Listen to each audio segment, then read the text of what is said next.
Hello and welcome to Bright Aavishkar exam prep. आज की इस वीडियो के अंदर हम अपनी नेशनल पार्क्स की जो हमने सीरीज को शुरू करा था उसको एंड करने जा रहे हैं। जी हाँ, यहाँ पे आज हम अंडमान एंड निकोबार आइलैंड्स के अंदर कितनी नेशनल पार्क्स हैं उन सभी को डिस्कस करने के बाद यहाँ पे एक इम्पॉर्टेंट सीरीज को हम ख़त्म करेंगे। और डेफिनेटली यहाँ से आपके किसी भी एग्ज़ाम ले लें आप, चाहे आप यूपीएससी का दे दें, आप एसएसबी का दे दें, एसएससी का दे दें, किसी भी प्रकार का कोई भी आप एग्ज़ाम आप देते हैं स्टेट लेवल सेंट्रल लेवल यानी एक्सेप्ट आप मेडिकल के, तो वहाँ पे आपको इन क्वेश्चंस को पूछा जाता है। इसीलिए आपने अभी तक अगर उन वीडियोस को नहीं देखा है, एक बार उन वीडियोस को देख ले ताकि आप अपनी प्रिपरेशन को और अच्छा बना पाएँ। क्योंकि अगर आपने इतनी हर्डल्स करी हैं, इतनी आपने मेहनत करी है, तो कोई भी पोर्शन आपका नहीं छूटना चाहिए, खासकर वो पोर्शन जो आपके एग्जामिनेशन पॉइंट ऑफ व्यू से काफ़ी एग्जाम ओरिएंटेड पोर्शन है। तो यहाँ पे आज अंडमान एंड निकोबार आइलैंड्स की बात करेंगे। कुल मिलाकर यहाँ पे आपको 9 नेशनल पार्क आपको देखने को मिलती हैं। जी हाँ, ये वही अंडमान एंड निकोबार आइलैंड है जहाँ पे आपको 10 डिग्री चैनल आपको देखने को मिलता है और जो अक्सर एग्जाम के अंदर पूछा जाता है। अब ये 10 डिग्री चैनल जो है ये क्या करता है, ये अंडमान को निकोबार आइलैंड से क्या करता है, सेपरेट करता है। ये वाला आपको 10 डिग्री चैनल आपको देखने को मिलता है, तो ये आप याद रखें। तो ये यहाँ पे इसको सेपरेट करता है। अब बात करें यहाँ पे इसके अंदर आपको कुछ और इम्पॉर्टेंट भी बात है जो आपको याद रखनी। अगर बात करें तो यहाँ पे आपका इंडिया का लास्ट पॉइंट जो है इंदिरा पॉइंट और नॉर्दर्न पॉइंट इंदिरा कोल है। तो इसी तरीके से यहाँ पे आपको इंदिरा पॉइंट देखने को मिल रहा है। तो यहाँ पे आपका इंदिरा पॉइंट भी है। ये इंदिरा पॉइंट यहाँ पे आपका जो ग्रेट निकोबार आइलैंड है ये यहाँ पे है। यहाँ पे एक रिवर जगह का भी नाम है और रिवर भी है जिसको आप बानंगा के नाम से भी जानते हैं। उसके बाद ये जो थोड़ा सा ऊपर आपको देखने को मिल रहा है ये छोटा सा आइलैंड, इसके साथ में ही ये आपका लिटिल निकोबार कहलाता है। अब इसी तरीके से काफ़ी ज़्यादा इंपॉर्टेंट यहाँ पे आइलैंड्स हैं। ऊपर आप यहाँ पे आओगे तो इसकी कैपिटल अंडमान और निकोबार की पोर्ट बिलार आपको देखने को मिलेगी।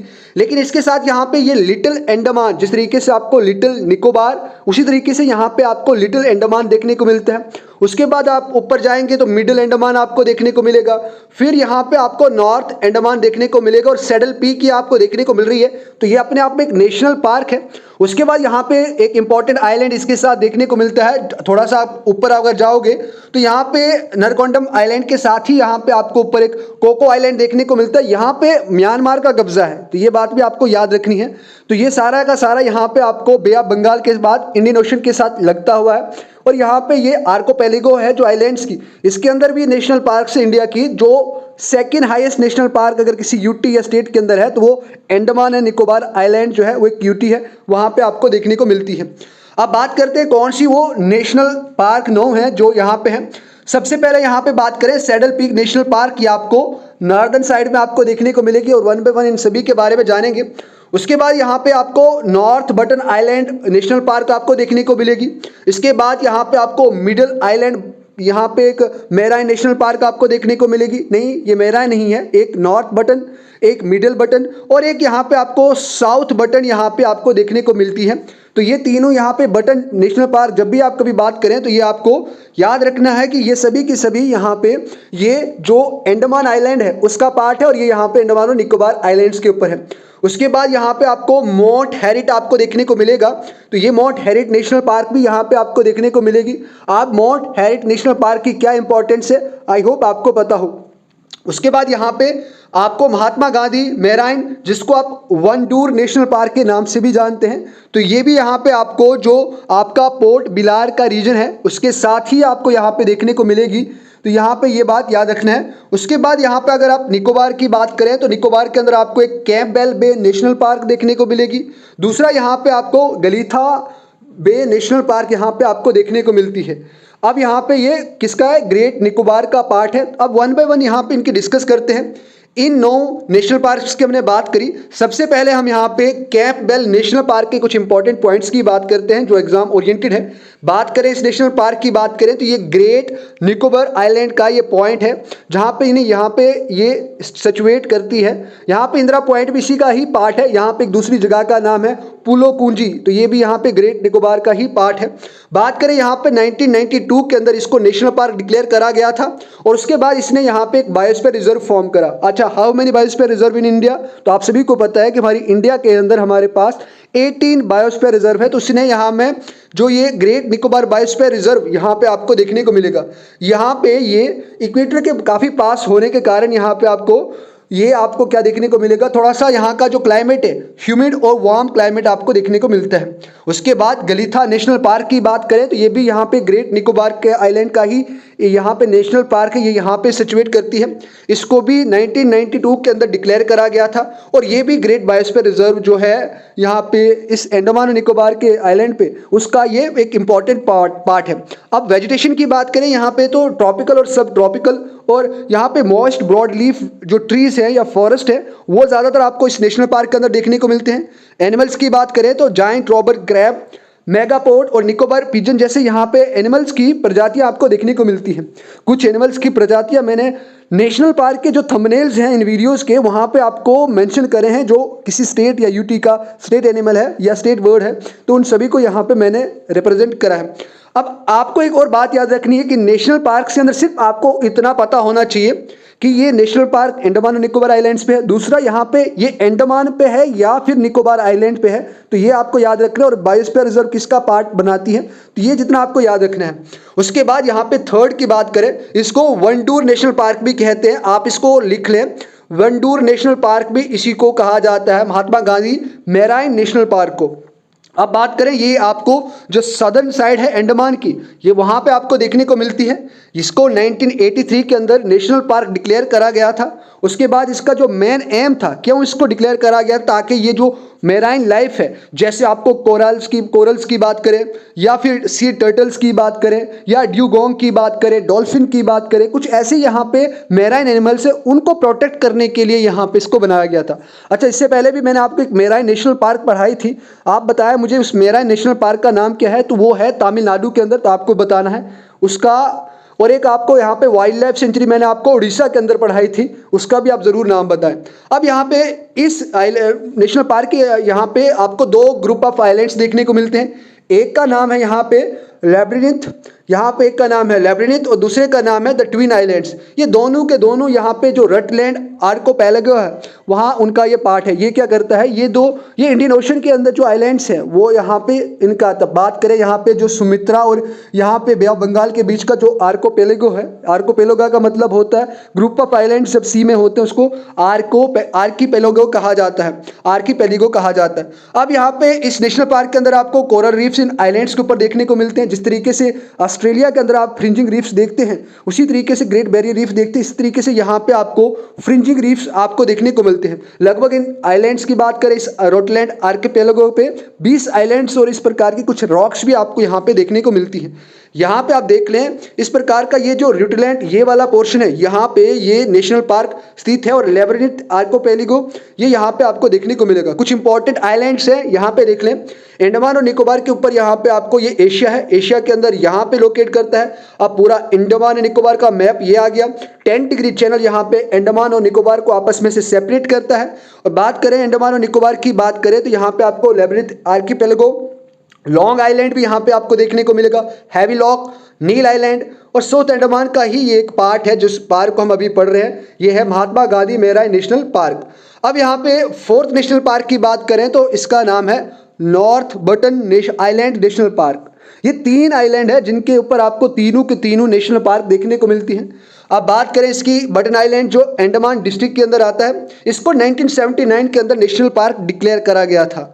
ये पार्क रानी झांसी मैराइन नेशनल पार्क जो है उसका भी ये यहाँ पे इम्पॉर्टेंट पार्ट है, इन उसके साथ ही यहाँ पे लगती है। मोस्टली इस नेशनल पार्क की बात करें तो ज़्यादातर यहाँ पे डिसीडियस फॉरेस्ट से ये कवर करी गई है। कुछ इंपॉर्टेंट एनिमल्स हैं, मेराइन एनिमल्स कहा जाता है इनको, जैसे ड्यूगोंग जिसको सी काउ के नाम से भी जाना जाता है, डॉल्फिन आ गई, वाटर मॉनिटर आ गया और लीजर्ड जैसी यहाँ पे कुछ इंपॉर्टेंट स्पीशीज यहाँ पे इस नेशनल पार्क के अंदर देखने को मिलती हैं। उसके बाद यहाँ पे middle button island national park की बात करें तो ये भी बटन आइलैंड का ही एक पार्ट है। ये एक आपको 1979 के अंदर इसको क्रिएट करा गया था। ये भी अगर बटन की बात करें तो बटन का जो जितना भी एरिया है इस बटन आइलैंड का वो सारा का सारा रानी झांसी मैराइन नेशनल पार्क के साथ में है, इसका भी थोड़ा सा पार्ट है, इसीलिए इसका याद रखें। कुछ इंपॉर्टेंट यहाँ पे जानवरों की प्रजातियाँ आपको देखने को मिलती हैं, जैसे स्पॉटेड डियर की बात करें, वाटर लिजर्ड्स की बात करें, मॉनिटर लिजर्ड की बात करें, और कुछ इंपॉर्टेंट मैराइन एनिमल्स जो सभी नेशनल पार्क में एक जैसे ही मिलते हैं, जैसे ड्यूगोंग की बात करें, डॉल्फिन की बात करें, सी टर्टल्स की बात करें, फिश, और बहुत ज़्यादा अलग अलग डिफरेंट सॉर्ट ऑफ स्पीशीज़ जो है कोरल्स की वो आपको यहाँ पे देखने को मिलती है। उसके बाद south button island national park की बात करें तो ये भी बटन आइलैंड्स पे है। इसको भी यहाँ पे 1989 के अंदर ही 1979 के अंदर ही डिक्लेयर करा गया है। ये भी इंपॉर्टेंट पार्ट है यहाँ पे रानी झांसी मेराइन नेशनल पार्क का। कुछ इंपॉर्टेंट यहाँ पे एनिमल्स हैं जो मेराइन है, dugong, dolphin, sea turtle, fishes, corals और ब्लू व्हेल जैसे यहाँ पे जानवरों की प्रजातियाँ यानी मैमल्स यहाँ पे रहते हैं। उसके बाद रानी झांसी नेशनल पार्क की बात करें, ये भी इंपॉर्टेंट नेशनल पार्क है। तो ये कहाँ पे इस्टेब्लिश है या सिचुएटेड है, तो अंडमान के साउथ अंडमान डिस्ट्रिक्ट है, वहाँ पे आपको देखने को मिलेगा। इस नेशनल पार्क को 1996 के अंदर यहाँ पे क्रिएट करा गया था। ये रानी लक्ष्मीबाई जो थे जिन्होंने यहाँ पे एक इम्पॉर्टेंट बैटल ऑफ 1858 जो लड़ी थी, काफ़ी इंपॉर्टेंट बैटल थी। आई होप आपने हिस्ट्री के अंदर इस बैटल के बारे में जाना होगा, जहाँ पे रानी झांसी ने काफ़ी अच्छे तरीके से यहाँ पे जो ब्रिटिशर थे उनको एक रेजिस्टेंस प्रोवाइड किया था, यानी रेजिस्ट करा था। उसके लिए ये काफ़ी फेमस है। जब हिस्ट्री की बात करेंगे तो वहाँ पे रिवोल्ट ऑफ 1857 को हम अच्छे से डिस्कस करेंगे और आई होप आपको इसके बारे में पता भी होगा। यहाँ पे बिगेस्ट अट्रैक्शन की बात करें इस नेशनल पार्क का तो एक फ्रूट ईटिंग बैट है चमगादड़, जो यहाँ पे है, जो क्या करता है, एक इंपॉर्टेंट रोल इस इकोसिस्टम में प्ले करता है, जो एक इंडिकेटर स्पीशीज भी मानी जाती है। उसके बाद यहाँ पे बात करें माउंट हैरिट नेशनल पार्क की बात करें। अब ये माउंट हैरिट नेशनल पार्क की बात करें तो ये भी साउथ अंडमान के अंदर ही आता है। यहाँ पे आपको साउथ कोरल रीफ भी आपको देखने को मिलते हैं। उसके बाद हर्बर्टाबाद भी आपको यहाँ पे देखने को मिलता है। हैविलॉक और नील आइलैंड जो है, नील आइलैंड है, वहाँ पे आपको देखने को मिलती है। ऑप्शनली इसका नाम, सबसे इंपॉर्टेंट पॉइंट इसका यही है कि इसका जो ऑप्शनली इसको दोबारा से अभी रिनेम्ड करा गया और ये अप्रॉक्सीमेटली 3 से 4 बार अभी तक जब से इसको रिनेम्ड करा गया है, उसके बाद कंपीटिटिव एग्जाम्स के अंदर इसको पूछा गया, इसीलिए आप इसको काफ़ी फोकस रखें, प्लस माइनस जो भी आप साइन दे सके दे दे। इसका नाम है माउंट मणिपुर नेशनल पार्क। अब यहाँ पे आपको क्वेश्चन बनता है कि जो माउंट हैरिट नेशनल पार्क है जो अंडमान एंड निकोबार आइलैंड्स के ऊपर है, इसका अभी रिसेंटली में नया नाम रखा गया है और वो नया नाम क्या है तो आपको याद रखना है, माउंट मणिपुर नेशनल पार्क। इसको भी 1969 के अंदर क्रिएट करा गया था। यहाँ पे ये थर्ड हाईएस्ट पीक जो अंडमान और निकोबार आइलैंड का है वहाँ पे ये स्टैब्लिश है। बात करें यहाँ पे ये नेशनल पार्क का नाम हैरिट कैसे पड़ा, तो ये एक याद में है जो हैरिट सी टिटलर थे, ये उनकी सेकंड वाइफ थी, जो किसकी, रॉबर्ट क्रिस्टोफर टिटलर की ये सेकंड वाइफ थी। ये एक जो रॉबर्ट क्रिस्टोफर थे ये एक काफ़ी अच्छे नेचुरलिस्ट भी थे, फोटोग्राफर भी थे, और यहाँ पे माना यह जाता है कि इन्होंने यहाँ पे जो ब्रिटिशर आर्मी थे उनके अंदर सर्विस भी प्रोवाइड करी थी, इन्होंने सर्विस भी दी थी, और यहाँ पे ये अपॉइंटेड हुए थे अंडमान और निकोबार आइलैंड के अंदर, यानी पोर्ट ब्लेयर के अंदर as a superintendent of the, एक यहाँ पे सेटलमेंट हुई थी, जिस सेटलमेंट का नाम था कॉन्विक्ट सेटलमेंट, जो पोर्ट ब्लेयर में हुई थी। ये लगभग अप्रैल 1862 के बीच में हुई थी। तो उन्होंने कम से कम यहाँ पे 1862 से लेके 1864 तक यहाँ पे 2 साल बताए थे। उनका काफ़ी इंपॉर्टेंट यहाँ पे योगदान रहा था, इसीलिए इनके याद में कॉमेमोरेशन के लिए यहाँ पे इसका नाम माउंट हैरिट नेशनल पार्क रखा गया। एनिमल्स की बात करें तो अंडमान वाइल्ड पिग्स जो एक इंडेंजर प्रजाति है यहाँ पे आपको देखने को मिलती है। सॉल्ट वाटर क्रोकोडाइल्स यहाँ पे आपको देखने को मिलते हैं। टर्टल्स और रॉबर क्रैब्स जैसे यहाँ पे आपको कुछ मैमल्स की स्पीशीज देखने को मिलती है। अब यहाँ पे ये इंपॉर्टेंट पार्क इसलिए भी बन जाती है कि क्योंकि ये बटरफ्लाई का एक हॉट स्पॉट है। इसका मतलब ये है कि यहाँ पे आपको 1500 स्पीशीज जो मीन्स यहाँ पे एक्सटेंशन होने वाली है। यानी हॉट स्पॉट का कंसेप्ट आपने अगर पढ़ा होगा, पिछले मैंने एक बार पढ़ाया था, तो अगर नहीं पता तो एक बार गूगल सर्च कर दें कि हॉटस्पॉट क्या होता है। 3 इंपॉर्टेंट क्राइटेरियाज होते हैं, मैं आपको बता दूं, उन 3 क्राइटेरियाज को फुलफिल करना चाहिए तभी वो एक हॉटस्पॉट एरिया जो डिक्लेयर होता है। अब बात करें, ये बटरफ्लाई हॉटस्पॉट एरिया है। यहाँ पे आपने देखा होगा जो 20 रुपीज़ का हमारे पास रुपये का यानी बैंक नोट होता है, नोट जो होता है जब हम शॉपकीपर के पास जाते हैं 20 रुपीज़, आजकल तो वैल्यू नहीं है बट फिर भी वहाँ पे जो पिक्चर उसके पास है तो वो वहाँ इसी नेशनल पार्क से ली गई है। अच्छा, इस नेशनल पार्क का नाम क्या है अभी आप बताएं मुझे, तो माउंट हैरिट नेशनल पार्क इसका नाम है। यहाँ पे एक इंपॉर्टेंट ट्राइब्स रहते हैं, यानी लोग रहते हैं जिनको आप निगोरोटो पीपल भी कहते हैं, तो ये आपको इंपॉर्टेंट याद रखना है। आज की नेशनल पार्क्स और हमारी सीरीज का लास्ट नेशनल पार्क की बात करें तो सैडल पीक नेशनल पार्क इसका नाम है। जी हाँ, ये सैडल पीक नेशनल पार्क आपको नॉर्दर्न साइड में देखने को मिलती है। नॉर्थ अंडमान जो डिस्ट्रिक्ट है यहाँ पे, वहाँ पे आपको देखने को मिलेगी। तो यहाँ पे आपका वेस्ट कोरल रीफ भी पाया जाता है। एक चैनल बनता है यहाँ पे जिसको कोको चैनल के नाम से देखते हैं, क्योंकि ये कोको आइलैंड और जो नॉर्थ अंडमान है इसके बीच में ये एक चैनल बनता है जिसको कोको चैनल मीन्स यहाँ पे कहते हैं। उसके बाद यहाँ पे इसको 1979 के अंदर नेशनल पार्क क्रिएट करा गया है। अगर बात करें इस नेशनल पार्क की बात करें तो ओशन के साथ लगती हुई, इसीलिए यहाँ पे ओशियानिक टाइप ऑफ क्लाइमेट आपको देखने को मिलता है। जानवरों की बात करें, मैमल्स की बात करें तो अंडमान वाइल्ड पिग्स जो इंडेंजर है, साल्ट वाटर क्रोकोडाइल, अंडमान हिल माइना, अंडमान इंपेरियल पिजन और वाटर मॉनिटर और डॉल्फिन और वेल जैसी यहाँ पे मैमल्स की प्रजातियाँ आपको देखने को मिलती हैं। वेजिटेशन की बात करें तो मॉइस्ट ट्रॉपिकल वेजिटेशन, और इसके साथ साथ कई जगहों पे आपको डिसीडियस एवरग्रीन फॉरेस्ट भी यहाँ पे आपको देखने को मिलते हैं। तो इसी के साथ यहाँ पे हमने सभी नेशनल पार्क्स को काफ़ी अच्छे तरीके से डिस्कस करा।